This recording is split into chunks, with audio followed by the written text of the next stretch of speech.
Let's bring in our panel. Betsy Woodruff is political reporter for the Daily Beast. Elizabeth Harrington is a reporter with the Washington Free Beacon. Welcome to both of you. Elizabeth, you can already see that Hillary Clinton is starting to target Donald Trump. She didn't mention him by name in her APEC speech this morning, but she did seem to target some of his positions.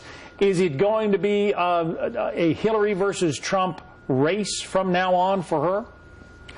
I think so, and I think her campaign and the super PAC supporting her are telegraphing that they are going to start attacking Trump. But the thing to remember here is that I don't think the typical Democratic playbook that they've used against Republicans in the past is going to work with Trump. Trump is unlike Mitt Romney, for instance, in 2012. Democrats were very successful by bringing out his past employees and clients to brand him as someone who was out of touch and didn't care about the typical American voter. Trump is the master of branding, and you're not going to be able to brand him in that way.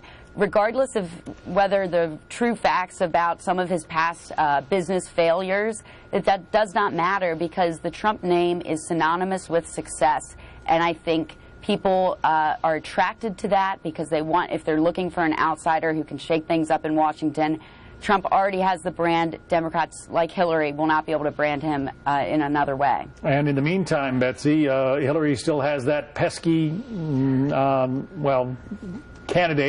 competitor, I guess you would say, Bernie Sanders to deal with.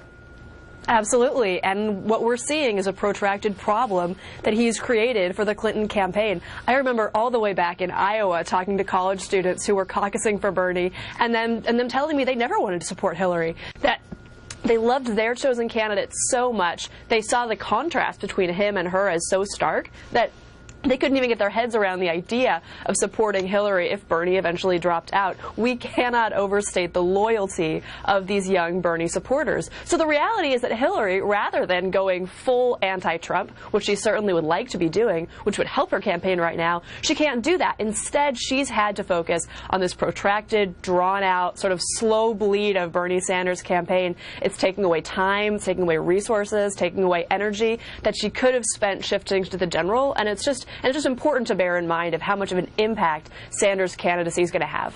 But, Elizabeth, you say that, you know, the playbook that typically might be used against Donald Trump isn't necessarily going to work for Hillary Clinton.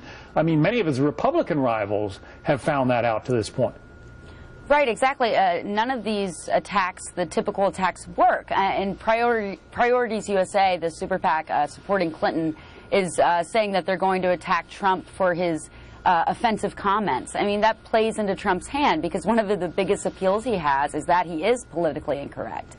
The offensive comments that might hurt him might be with women, but those are Democratic women who probably aren't big fans of Trump anyway, that he wouldn't be relying on to support him. So those types of attacks, again, they're nothing new. We've seen candidate after candidate get branded by Trump. In the case of Jeb Bush, as low energy. That stuck with him. And I think Trump, in the coming months, will throw out what sticks against Hillary and try to brand her. And he already has a good opening position, really, trying to brand her as dishonest and untrustworthy, which lots of Americans already feel about Hillary. So I think the advantage for him going forward is to look for those types of attacks, what will brand Hillary as dishonest and untrustworthy. Betsy, she had the opportunity to really go after him in front of APEC today, and as I mentioned earlier, she didn't really do it. She kind of alluded to the fact that she doesn't seem to think he is a, trustworthy or reliable ally, and that Israel needs a reliable ally in the Oval Office. Anyway, why doesn't she go after Donald Trump with more vigor? I think part of the reason is that Clinton and her team know that as soon as she starts going after him really hard and fast, as soon as she starts ripping his character and his credentials, that the Trump camp, that Trump himself, they're going to hit back extraordinarily hard. It's just the reality. It's what Trump does. And in the past, the folks Trump has gone after have had a very poor track record. Remember how fast it was lights out for Rick Perry? I mean, that seems like a lifetime ago, but he really dispatched with that first major vocal critic quite handily. And And of course, we know Trump's going to be willing to make comments about Hillary that other Republican candidates are unlikely to make. It's much more likely he'll make her husband's sexual dalliances as a central part of his campaign. It's much more likely he'll hit below the belt, if you will. And that's not something that Democrats necessarily are going to be well equipped to respond to. So they're likely getting ready for it, but I doubt it's something they're looking forward to. It's interesting at AIPAC, listening to her speech, she really is approaching Trump in the opposite way of how he's going to be approaching her. She's sort of talking around the issues a little bit. She refers to him, she alludes to him, but she's not hitting him directly. On the other hand, we can expect his approach to her to be totally different. It's going to be so fascinating to watch. Elizabeth, it has been an unconventional primary season, to say the least. And if we get down to a general election of Hillary Clinton versus Donald Trump, it is going to be a very unconventional general election as well. Absolutely. I mean, if it is a Trump versus Hillary general election fight, you're going to see states on the map that have not been in play for Republicans in decades. You see Trump's popularity with blue-collar workers and the white working class in Pennsylvania, Michigan, Ohio, Minnesota. All of these states could be in play for Republicans that Republicans in general have written off the past 2 or 3 decades. So that will make it interesting. And I also would like to point out about the polls now. The Clinton camp feels pretty good because they have a big lead over Trump in these hypothetical polls. But I think it's important to remember these are hypothetical.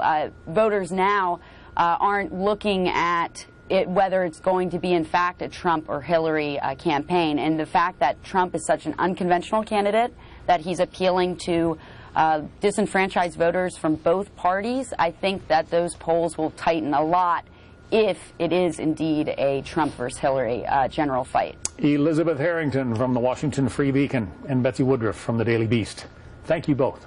You bet. Sure.